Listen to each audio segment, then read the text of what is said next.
قل هو الله أحد الله الصمد. Allah there compares winds to horses. Horses, wild horses. Wild horses, the back of the mane of the horse is called a urf. Okay? وَالْمُرْسَلَاتِ عُرْفًا means the back of the wild horse that has been let go. The back of the wild horse, he swears by the back of the wild horse that has been let go. Now, imagine when you're trying to tame a wild horse, it's not saddled. There's no rope on it. The only thing you can grab is what? The mane, the back of its neck. And you let go of it. If you let go of it, what's it gonna do? It's gonna run wild. It's gonna go as fast as it possibly can. It wants you off its back. فَالْعَاصِفَاتِ عَصْفًا. Then they move. See the fa? Which means it's still talking about the same horse, right? They move in a way that doesn't take anything into consideration. If there's a child in front of that horse, it's gonna run over the child. If there's a fence in front of it, it's gonna break through the fence. You understand? It's gonna just smash through whatever comes in its path. That's فَالْعَاصِفَاتِ عَصْفًا. Now, Allah is comparing winds to that wild horse in that surah. Allah is telling us that these winds, today when we were walking here to the center, it was a nice breeze. That breeze is basically Allah grabbing the reins of the wind and pulling it back and saying, calm down. And sometimes Allah lets that lane go.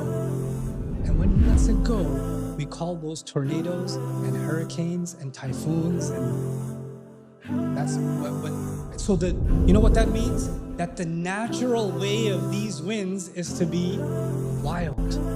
And the only one pulling them back and calming them down is Allah. And He swears by the few moments when He does what?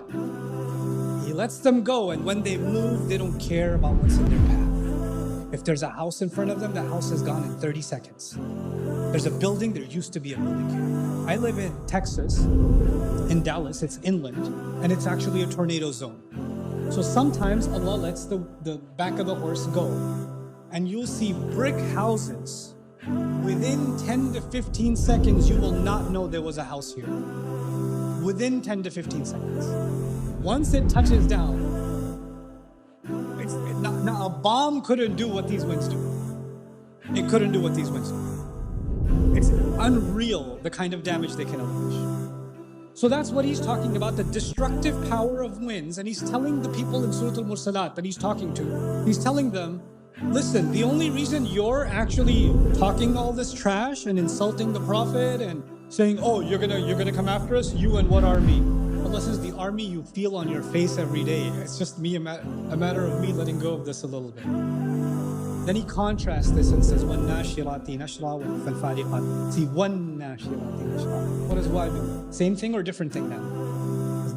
Different kinds of winds that distribute, that spread.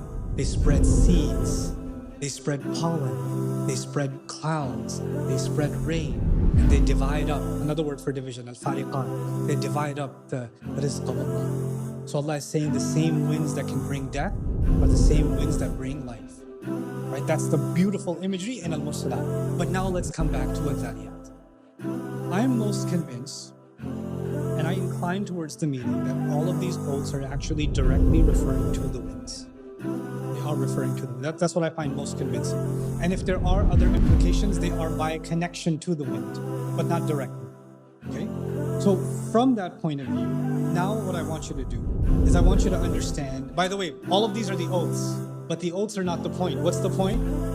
The Jawabul Qasam, isn't it? But I want you to just stay with me for a little bit, and I want you to think about what I'm gonna do now. It's gonna be a little crazy, but it's okay. By the way, Zamakhshari also posited that this is all referring to the winds. So classically, that opinion has also existed.